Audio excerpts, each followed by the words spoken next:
संस्था के आदरणीय अध्यक्ष कैप्टन वैद्य जी, आदरणीय शैलेंद्र गारसे जी, आदरणीय सतीश जी, उपस्थित यहाँ मेरे सामने बैठे हुए सभी सज्जन वृंद, माता भगिनी और आभासी माध्यम से उपस्थित सभी सज्जन वृंद तथा छात्र छात्रा बंधु भगिनी, आज अपने स्वतंत्रता का 75वां वर्ष प्रारंभ हो रहा है। हम जानते हैं ये स्वतंत्रता बहुत मेहनत, बहुत त्याग और बहुत बलिदानों के बाद मिली है।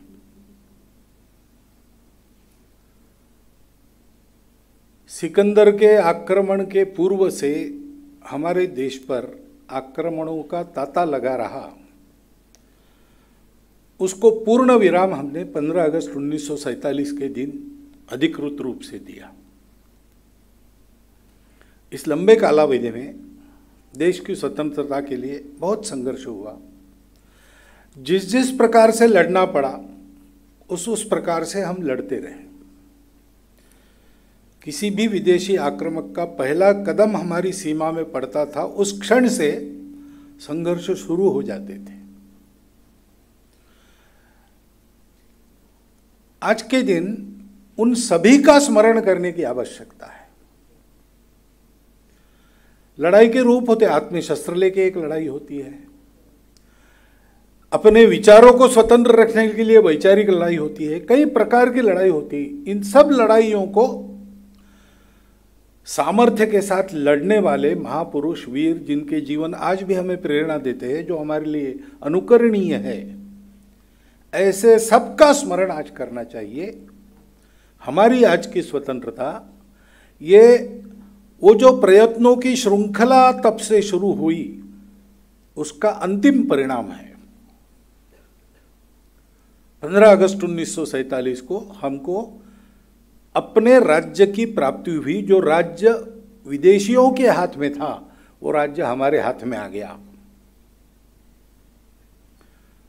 हमको स्वराज्य मिल गया, हम स्वतंत्र बन गए। क्यों बन गए? हमको स्वातंत्र्य लाना है, इसलिए स्वतंत्र। तो अब हम समर्थ हो गए, अपना जीवन खुद चलाने के लिए हम मुक्त हो गए। लेकिन अपना जीवन चलाना, स्व के आधार पर चलाना, तो वो स्व क्या है? हम प्रतिवर्ष झंडा वंदन करते हैं, इस वर्ष भी किया। उस अपने राष्ट्र ध्वज की ओर हम देखेंगे तो हमको इसका भी बोध मिलेगा कि हमको करना क्या है। अभी वैद्य जी ने कहा कि स्वतंत्रता प्राप्त हुई, लेकिन उसको टिकाए रखने के लिए व्यक्तियों को योग्य बनना पड़ेगा। योग्यता क्या है? हमारा राष्ट्र ध्वज बताता है। उसमें शीर्ष स्थान पर केसरिया रंग है, भगवा रंग है, अपने देश का परंपरागत जाना पहचाना और सबने माना हुआ रंग, त्यागी व्यक्तियों के वस्त्रों का रंग, जो त्याग की प्रेरणा, प्रकाश की ओर बढ़ने की प्रेरणा, कर्म की प्रेरणा देता है। और वो कहता है कि शीर्ष स्थान पर होने के नाते वो हमारा गंतव्य है, गोल है। हमको विश्व में ऐसी मानवता चाहिए जो तमसोमा ज्योतिर्गमय, मृत्योर्मा अमृतम गमय, असतोमा सद्गमय, इस यात्रा को करती रहेगी। ये निरंतर चलने वाली यात्रा है। मनुष्य जीवन का वो लक्ष्य है। पशुओं के जैसा जन्म लेना, अपने प्राकृतिक जो प्रेरणाएं होती है उसके आधार पर भोग करना और एक दिन मर जाना, केवल इतना नहीं है। मनुष्य का जीवन एक परम लक्ष्य की प्राप्ति के लिए उस यात्रा का ये वर्णन है। असतो मा सद्गमय, तमसो मा ज्योतिर्गमय, मृत्योर्मा अमृतम गमय। ऐसा समाज हमको करना है, ऐसा हमको सारे विश्व को बनाना है। उसके लिए भारत को स्वतंत्र करना, यह हम करेंगे। और करते समय हम ध्यान में रखेंगे कि हमारा यह उद्देश्य जितना पवित्र है, जितना सत्य है, उतना ही हमारा प्रयास, उसका साधन, प्रयास करने के पीछे हमारी वृत्ति उतनी ही निर्मल, उतनी ही शुद्ध, उतनी ही सत्य रहेगी। उस सत्यता का, शुद्धता का, शील युक्तता का प्रतीक है सफेद रंग। और ये सब हमको करना है, लेकिन करने के लिए जो शक्ति चाहिए, वैभव संपन्नता चाहिए, सामर्थ्य चाहिए, समृद्धि चाहिए, ये सारी बातें एक ही प्रकार से हमारे यहां देखी जाती है समग्रता में। हम लोग श्री सूक्त कहते हैं लक्ष्मी जी की पूजा में, तो उसमें सभी का वर्णन है। धान्यम धनम पशुम बहुपुत्र लाभम शत संवत्सरम दीर्घम आयु। एक तरफ ये जो भौतिक जीवन के और अच्छे प्रकार है, वैभव है, जिनकी इच्छा प्रत्यय हर कोई करता है। धान्यम कहने के बाद प्राकृतिक संपत्ति का वो प्रतिनिधि है, केवल चावल गेहूं ऐसा उसका अर्थ नहीं। प्रकृति से मिलने वाली सारी संपत्ति, धनम यानी साधन सब प्रकार के, पशुम यानी जो हमको पर्यावरण मिला है, बायोडाइवर्सिटी मिली है, वो सारी, उसकी कंटिन्यूटी, उसका सतत चलना, पशुम बहुपुत्र लाभम में हमने कहा है। और 100 साल की दीर्घ आयु, स्वस्थ आयु यानी अपनी स्वयं की क्षमता है। एक तरफ ये भौतिक वैभव हम मांगते हैं, दूसरी तरफ हम कहते हैं न क्रोधो न च मात्सर्यो न लोभो न शुभामति। ये हम कहते हैं, यानी अपने मन की, अपने शील की अमीरी के साथ साथ भौतिक अमीरी, इन दोनों को हम मांगते हैं। उसके बल पर मनुष्य जीवन में परम लक्ष्य प्राप्त करता है। उस समृद्धि का रंग हरा रंग है। और हम जो कुछ करेंगे उसका आधार क्या होगा, अधिष्ठान क्या होगा? तो बीच में धर्म चक्र है, 16 आरों वाला धम्म चक्र।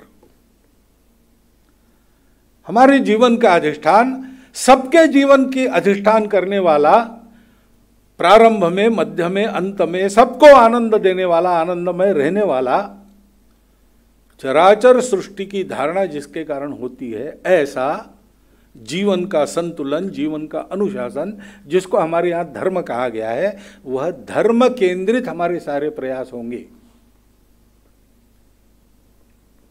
ये हम झंडा वंदन करते उस समय हमको सोचना चाहिए। जीवन का लक्ष्य क्या है? तो ये तो सब जगह एक ही मान्यता है, सुख के लिए आदमी जीता है, दुख से दूर भागता है, सुख की ओर बढ़ता है। जितना सुखी उतना आनंदित। लेकिन भारत में हमारे मनीषियों ने जो अनुभव किया वो थोड़ा आगे का है। दुनिया वहां तक नहीं पहुंची, उसकी सोच में, करने में अधूरापन रह गया। हमारे यहां ये कहा कि भाई सुख एक तो बाहर नहीं है, वस्तुओं में नहीं है, पदार्थों में नहीं है, भोज्य पदार्थों में नहीं है, सुख आपके अंदर है। सुख दुख की अनुभूति आपके चित्तवृत्ति पर अवलंबित होती है, पदार्थों पर अवलंबित नहीं होती। थोड़े में भी आदमी सुखी रहता है, संतुष्ट रहता है, और लाखों की, करोड़ों की, अरबों की संपत्ति होने के बाद भी आदमी सुखी नहीं रहता। ये हम सुनते तो आए ही है तत्व के रूप में। परसों मुझे एक बहुत बड़े करोड़पति मिलने के लिए आए थे, उन्होंने ये बताया उनके जीवन में जो उन्होंने अनुभव किया, और ये सत्य बात है। मन का संतोष, उस पर सब निर्भर करता है। और एक आदमी अकेला सुखी नहीं हो सकता। सब जब तक सुखी नहीं होते तब तक उसका सुख स्थिर नहीं रहता, वो दुखी बन सकता है। बिल्कुल अपने नित्य का अनुभव है कि हम भोजन करने बैठे और सामने कोई भूखा आके खड़ा हो जाए तो हम अपना भोजन प्रारंभ नहीं कर सकते। उसको कुछ दे के विदा करते, उसके बाद ही भोजन कर सकते हैं। नहीं देना है तो उसको हटाएंगे, उसी के बाद भोजन करेंगे। वो भी संभव नहीं है तो भी, और भोजन करना ही है, उसको देना नहीं है, ऐसे पत्थर हृदय हम है तो भी उसकी ओर पीठ करके ही हमको भोजन करना पड़ता है। मनुष्य है तो दूसरों के दुख को सहन नहीं कर सकता, उसके सुख में उसके कारण कमी आ जाती है। और इसलिए सुखी होना तभी संभव है जब सबके सुख का विचार करेंगे। सर्वेपि सुखिनः सन्तु, इसको कहते धर्म। इसलिए हमारी जो दृष्टि है इस समृद्धि के प्राप्ति की, सबका मूल वही है ना। तो चाणक्य ने कहा सुखस्य मूलम धर्मम, सबका सुख, सबकी धारणा, दुनिया में संतुलन रहे, दुनिया में सबको मिलता रहे, सबकी उन्नति हो, ये जो धर्म है वो सुख का मूल है। और धर्मस्य मूलम अर्थम, अर्थ किस लिए? हमारे यहाँ अर्थ और काम दोनों का रिकग्निशन है। जैसे आज भी कई गलतफहमी है कि हमारे देश की परंपरा में सब कुछ आध्यात्मिक है, मटेरियल कुछ भी नहीं, भौतिक कुछ भी नहीं। ये गलत बात है। हमारे तो उपनिषदों का आदेश है कि जो आत्मा से संबंधित नहीं, ऐसे जड़ सृष्टि का अध्ययन करो, उसको अविद्या कहते। अविद्या को प्राप्त करके आप मृत्यु को पार करो, मृत्यु पर विजय करो। कोरोना आएगा तो भी मरेंगे नहीं, विज्ञान के कारण संभव है। वैक्सीन तैयार हो गया, वैक्सीन जितने लोगों का हो जाएगा मुक्त हो जाएंगे। ये विजय हमको अविद्या के कारण मिलती है, उसका अध्ययन उपेक्षा नहीं करनी चाहिए। अविद्यया मृत्युम तीर्थवा विद्ययामृतम अश्नुते। लेकिन यहाँ दुनिया समाप्त नहीं होती, ये जहाँ से आता है वो मूल है, उसको पकड़ो, उसके लिए विद्या है। वो अगर तुम पकड़ लोगे तो अमरत्व को प्राप्त करोगे, शाश्वतता को प्राप्त करोगे। ये दोनों करने के लिए हमारे यहां बताया है, उपेक्षा नहीं है भौतिक जीवन की।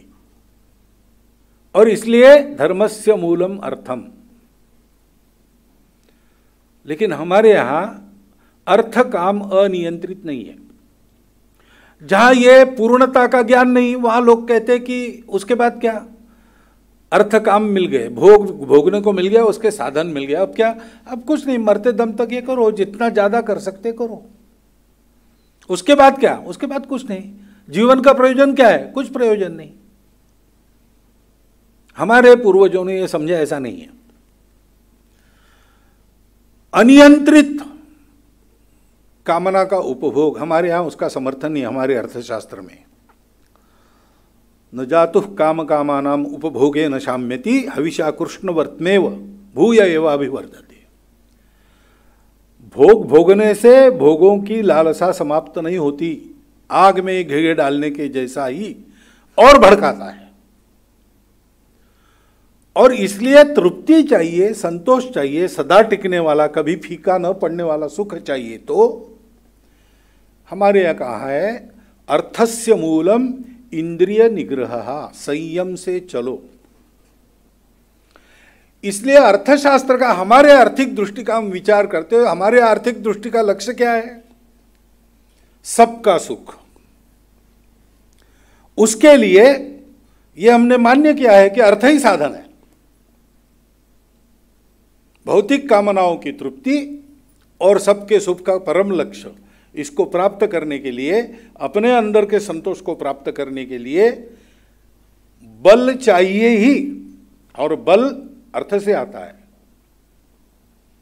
लोग, प्रतिज्ञा में हमने कहा देश और देश बांधव, इसको चाणक्य कहते हैं जनपदवती भूमि।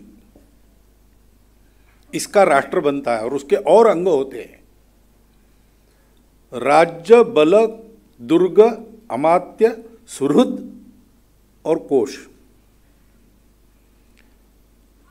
राज्य, बल, अमात्य, सुहृद और दुर्ग, ये सारे कोश पर अवलंबित है। और इसलिए अर्थ साधन ये आवश्यक है। राजा को वार्ता, दंड, नीति, 3 प्रकार के शास्त्रों का पूर्ण ज्ञान चाहिए। इन तीनों को मिलकर अर्थशास्त्र कहा जाता है। अर्थ साधन है, लेकिन वो अर्थ प्राप्त कैसे होगा? तो उपभोगवाद से नहीं होगा, कंज्यूमेरिज्म से नहीं होगा। आज वो प्रचलित है, अधिक डिमांड बढ़ाओ, डिमांड बढ़ाओ, डिमांड बढ़ाओ, उसके लिए स्टैंडर्ड ऑफ लिविंग कहते हैं, और प्रचंड भोगवादी ऐसा जीना यानी हाई स्टैंडर्ड ऑफ लिविंग। हमारे यहाँ उसको स्टैंडर्ड नहीं मानते। कितना कमाया ये स्टैंडर्ड नहीं है, कितना बांटा ये स्टैंडर्ड है। और इसलिए हमारे यहाँ कहा है कि हमारे अर्थशास्त्र का उद्देश्य सबका सुख, उसका अनुशासन है धर्म, अकेले का लाभ नहीं, सबके लाभ के लिए अकेले को दबाना ये भी नहीं, संतुलन है, मध्यम मार्ग है, धर्म है। धर्म के आधार पर अर्थ चलेगा, धर्म के अनुशासन में अर्थ चलेगा। और पहला तत्व उसका है संयम, संयमित उपभोग। ये शिक्षा, ये संस्कार, ये रहेगा।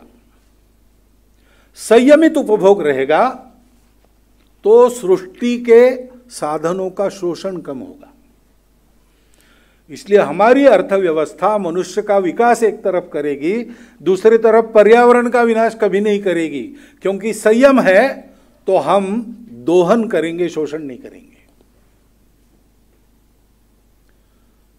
और हम धर्म को मानते हैं, इसलिए हम अपने विकास में सबका विकास साधना चाहते, इसलिए हमेशा हमारे अर्थशास्त्र में प्राप्ति के उपाय जैसे बताएंगे, वैसे गिविंग बैक जिसको आजकल कहते हैं, जितना लिया उससे अधिक वापस देना।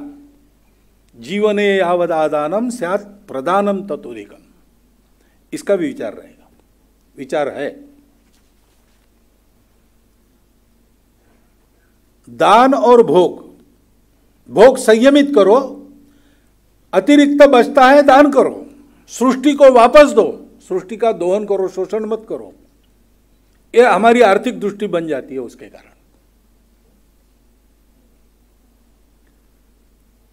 और इसलिए हमारी आर्थिक दृष्टि एक अनोखी दृष्टि है। आज के दुनिया को उसकी आवश्यकता प्रतीत हो रही, विशेषकर कोरोना एपिडेमिक के कारण सारी दुनिया ने जो अनुभव किया, उसमें आज की दुनिया की वो आवश्यकता है।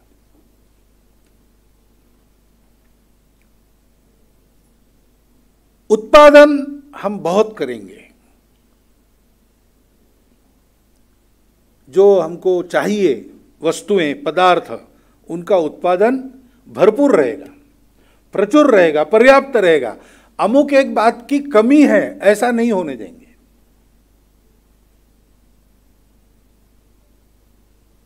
और इसका स्वाभाविक परिणाम यह है कि ऐसा जब होता है तो मूल्य वृद्धि के तरफ नहीं जाता, मूल्य घटते हैं, सस्ताई आ जाती है। हमारा अर्थशास्त्र ये सस्ताई का अर्थशास्त्र है।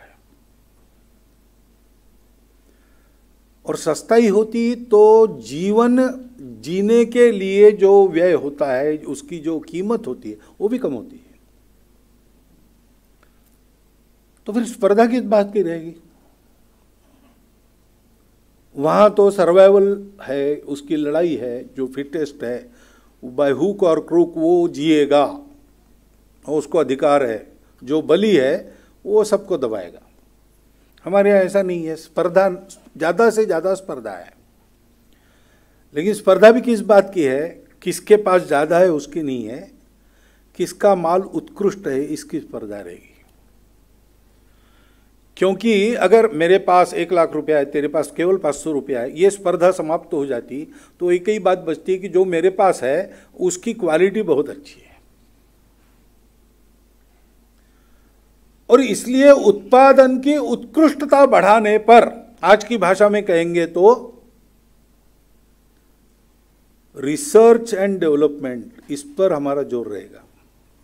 उसके आधार पर अपने उत्पादों को अधिकाधिक उत्तम करते जाना। और उत्पादन भरपूर रहेगा, लेकिन मास प्रोडक्शन नहीं रहेगा, प्रोडक्शन बाय मासेस रहेगा।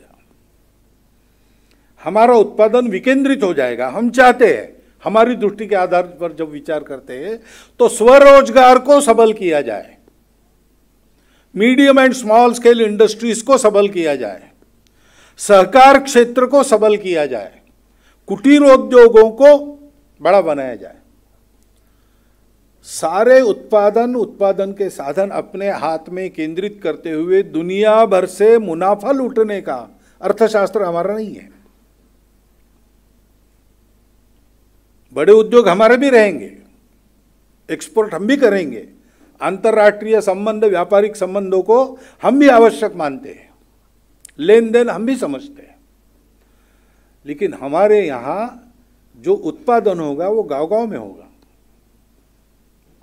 आज की प्रचलित अर्थव्यवस्था में कितनी बड़ी स्टील फैक्ट्रियां हैं, कहीं कहीं है, अपने देश में भी, दुनिया भर में है।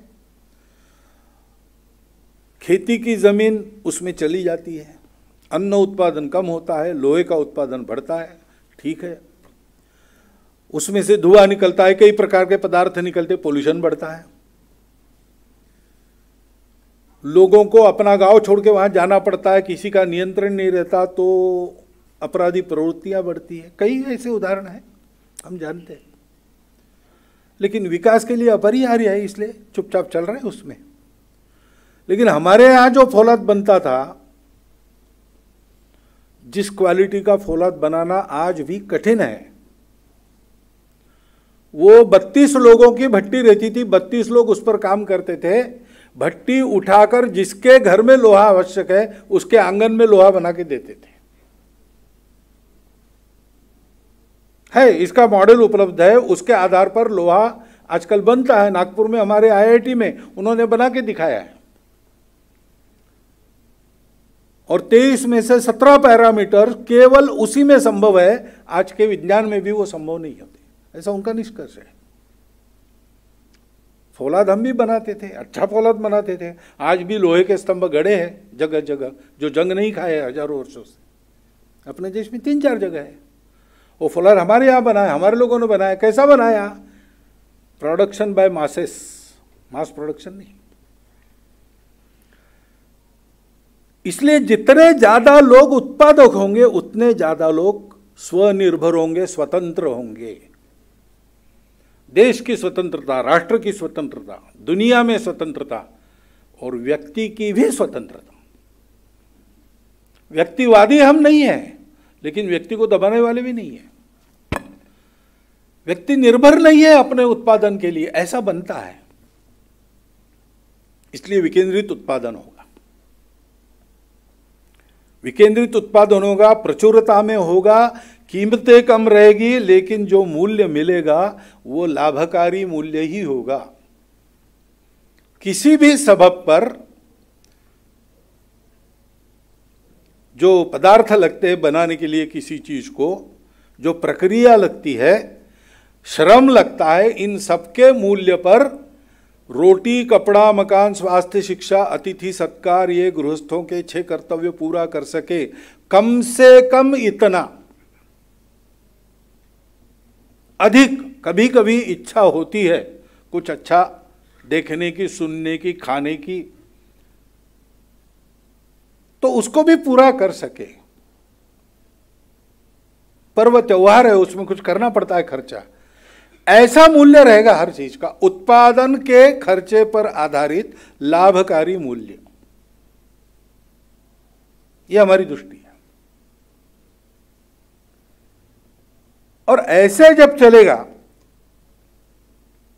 तो उत्पादन बढ़ेगा, सब होगा, लेकिन इसमें से जो संपत्ति उत्पन्न होती है उसका वितरण न्यायपूर्ण रहेगा।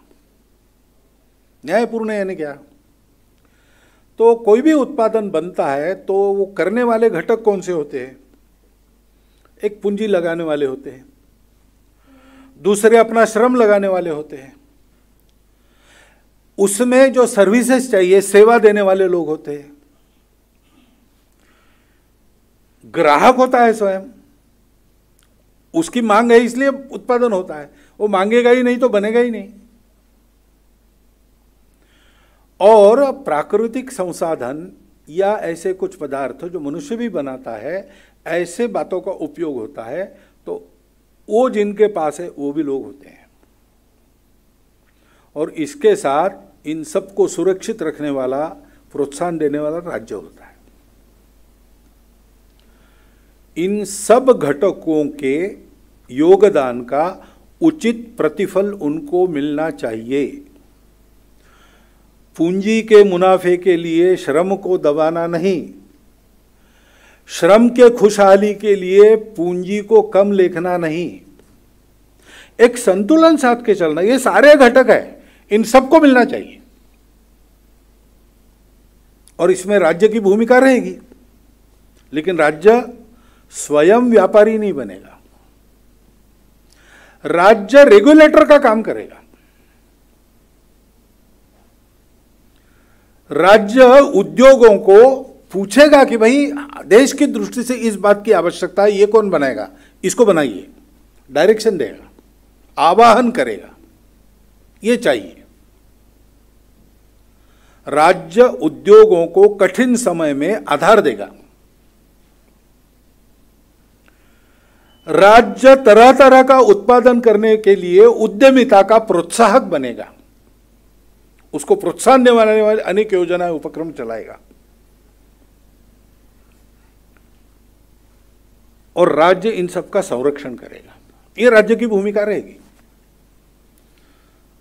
सब कुछ नेशनलाइज, ऐसा हम नहीं मानते, और नेशन का कोई संबंध नहीं, ऐसा भी हम नहीं मानते, क्योंकि इन सबके सहयोग से सब होता है। किसी एक तरफ ना झुकते हुए सबका उचित प्रतिफल सबको मिले, ऐसा न्याय्य वितरण मुनाफे का होगा।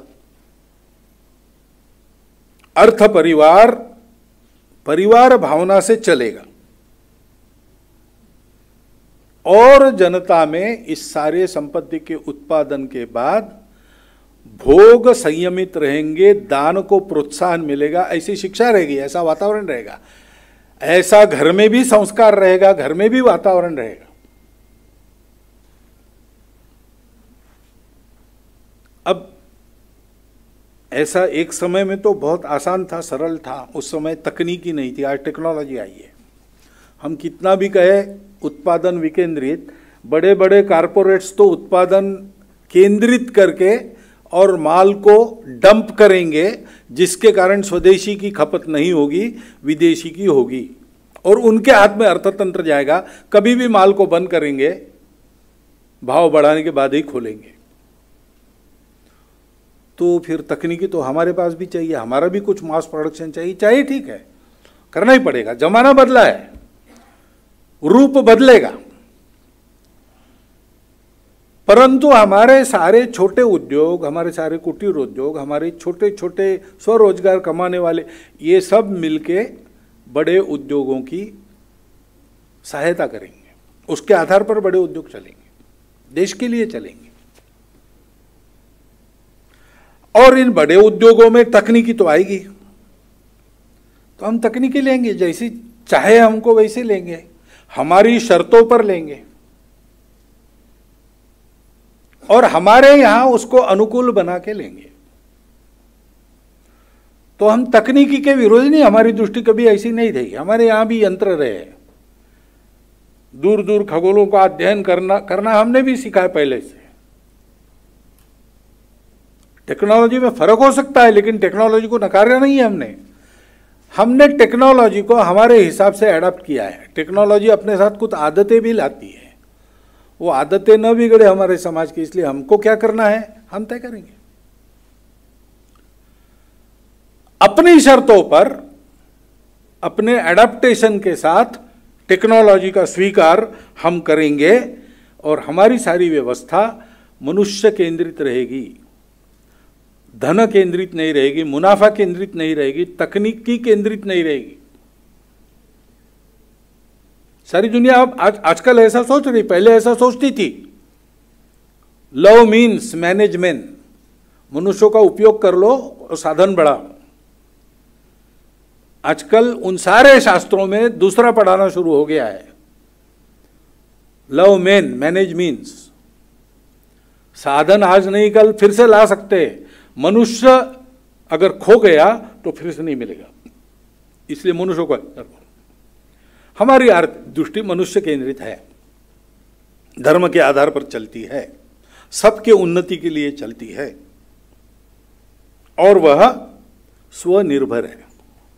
आत्मनिर्भर कहा जाता ना, मैं स्वनिर्भर कहता हूं। हमारा इतना बड़ा समाज है, दुनिया में आर्थिक दृष्टि से इतने उत्पात हुए पिछले 30 सालों में, हमारा देश सबसे कम अप्रभावित रहा। कारण क्या है? आज भी हमारे यहाँ समाज की इकाई कुटुंब है, वो सामाजिक इकाई है, वैसे अपने देश में वो आर्थिक इकाई भी है। हमारे यहाँ मनुष्य इकाई नहीं है, व्यक्ति इकाई नहीं है, एक मनुष्य एक व्यक्ति इकाई नहीं है, कुटुंब इकाई है। मनुष्य का कुटुंब के संदर्भ में विचार होता है। मैं पुरानी आदतों में नाम बताओ कहने के बाद अपना नाम, पिताजी का नाम और कुल नाम तीनों बताने पड़ते हैं, क्योंकि एक व्यक्ति का कोई मतलब नहीं है ना, उसके ये सारे परिवेश है, उसका कुटुंब, उसका कुल, वो हमारी आर्थिक इकाई है, वो आज भी चल रही है। और दूसरी बात है कि हम बचत करते हैं, इसके कारण हम पर परिणाम नहीं हुए, तो वह कुटुंब एक इकोनॉमिक यूनिट फिर से बने, स्वचालित, स्वनिर्भर, स्वावलंबी। ऐसी अगर व्यवस्था रहे तो फिर रोजगार की समस्या नहीं होगी, सबको काम मिलेगा, अपने अपने स्थान पर काम मिलेगा। अपने मेहनत से कुशलता अर्जित करके मैं अपना जीवन चला सकता हूं, ये अवसर, ये आत्मविश्वास सबके पास रहेगा। हमारी अर्थव्यवस्था रोजगार बढ़ाने वाली होगी, कम करने वाली नहीं होगी। और हमारी अर्थव्यवस्था ऐसी होने के नाते बहुत बड़ी ऊर्जा खाने वाली योजनाएं हमारे यहां नहीं होगी। वो पर्यावरण को भी खराब करती है, प्रकृति के उत्पाद भी उसके कारण हो रहे हैं, हम देख रहे हैं। कम ऊर्जा खाने वाली हमारी आर्थिक दृष्टि है। छोटी छोटी योजनाएं, छोटे छोटे प्रकल्पों में से विकेंद्रित उत्पादन के आधार पर बढ़ाने वाले हम हैं। और इसलिए ऐसा विचार करके हम आगे बढ़ेंगे तो स्वनिर्भरता प्राप्त होगी।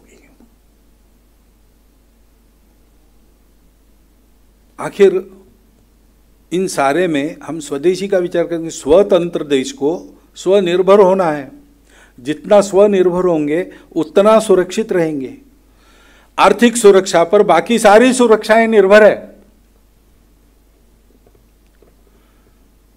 और सुरक्षा इसी में है। अब बहुत सारा हम इंटरनेट का उपयोग करते, तकनीकी का उपयोग करते हैं, हमारे देश में उसकी मूल टेक्नोलॉजी नहीं है, वो बाहर से आती है। तो हम कितना भी चाइना के बारे में चिल्लाएंगे समाज के नाते और बहिष्कार करेंगे चाइनीज माल का वगैरह, लेकिन आपके मोबाइल में जो कुछ है वो कहाँ से आता है?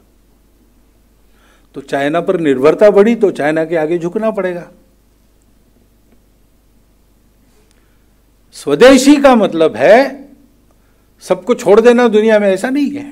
अंतर्राष्ट्रीय व्यापार रहेगा, लेना देना रहेगा, लेकिन शर्त अपनी रहेगी। मन मर्जी हमारी चलेगी, हमारी मर्जी के विरुद्ध कोई दबा नहीं सकेगा हमें। उसके लिए स्वावलंबी होना है, स्वावलंबन।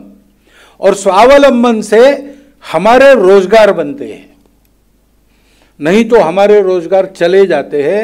रोजगार जाने से भूख उत्पन्न होती है, हिंसा होती है। तो स्वदेशी का मतलब क्या है? स्वावलंबन और अहिंसा, ऐसा विनोबा जी कहते थे। जो मेरे घर में बन सकता है उसके लिए बाजार में नहीं जाना। पहले पापड़ अचार वगैरह घर में बनते थे, आजकल अब समय नहीं रहा तो बाजार से लाने पड़ते। ठीक है, घर में नहीं बनता, लाते हैं, कोई बात नहीं। लेकिन जो हमारे शहर के बाजार में, गांव के बाजार में मिलता है, उसके लिए बाहर गांव से नहीं लाएंगे।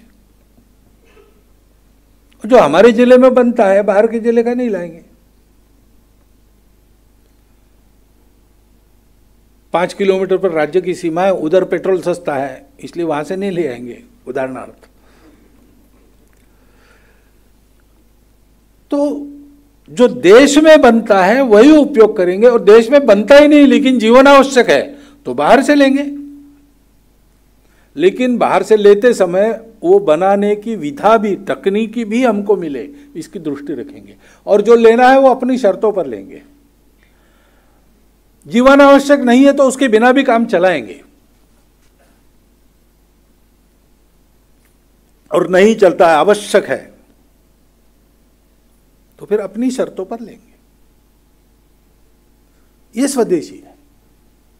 उस स्वदेशी पर आधारित, स्व के दृष्टि पर आधारित ऐसी अर्थव्यवस्था को हमको लाना पड़ेगा। आज नहीं है। ये कई बातें मैं बोल रहा हूं, हो सकता है कि अब ये कैसे होगा भाई, ऐसा लगता है आपको, लेकिन असंभव नहीं है। धीरे धीरे नीतियों में एक एक कदम आगे डालते हुए समाज, शासन, प्रशासन और आर्थिक जगत के सभी लोग एक मन होकर अगर आगे बढ़ेंगे तो ये असंभव नहीं है। और असंभव तो है ही नहीं, आज की दुनिया को ये आवश्यक लग रहा है। विकास का पर्यावरण से झगड़ा कैसे शमित हो, दुनिया विचार कर रही। बड़े बड़े आर्थिक निकष, जीडीपी आदि लगाकर इकोनॉमिक्स एक तैयार किया, चला, उसका परिणाम क्या हो रहा है? गरीब और अमीर बीच की खाई बढ़ रही है, बेरोजगारी उत्पन्न हो रही है, पर्यावरण की हानि हो रही है। इसलिए फ्रांस में सार्कोजी प्राइम मिनिस्टर जब थे, उन्होंने एक कमेटी अपॉइंट की कि ये सारे मानक हमारे गलत सिद्ध हो गए, सारा विचार मूल में से करना पड़ेगा। इसलिए एक कमेटी गठित की। हमारे नोबेल पारितोषिक विजेता अर्थशास्त्री वो भी गए थे उस कमेटी में। तो सारी दुनिया ही आज विचार कर रही है कि यहां तक चले, इतने प्रयोग हुए, हम लड़खड़ा रहे अभी भी, तो कुछ मूल में गलत है, हमको वापस लौटना पड़ेगा। किसके पास है? दुनिया के पास दो ही रास्ते, कैपिटलिज्म, कम्युनिज्म। तीसरा कोई वे है क्या? है, हमारा रास्ता है। उसको काल सुसंगत रूप में खड़ा करते हुए हम उसको इस देश में लाए, इस देश में एक उदाहरण खड़ा करें, उस उदाहरण को देखकर उसके आधार पर अपने अपने देश का मॉडल बाकी देश बनाएं।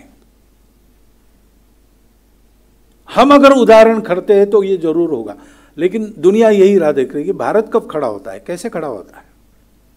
हमको नकल करने की आवश्यकता नहीं है। हमारे पास हजारों वर्षों के अनुभव की कसौटी पर खरा उतरा आर्थिक विचार है। वो समग्र है, एकात्म है, वो अधूरापन उसमें नहीं है। हमको अपने उद्यम से आज के समय में जो सुसंगत रूप उसका आ सकता है उसको स्थापित करना है। इसलिए उसको समझना आवश्यक है। वो समझने का प्रारंभ आपके चिंतन में हो, इसलिए आज मुझे विषय ये रखना था, मैंने आपके सामने रखा है, क्योंकि ये जो सर्वांगीण समृद्धि आती है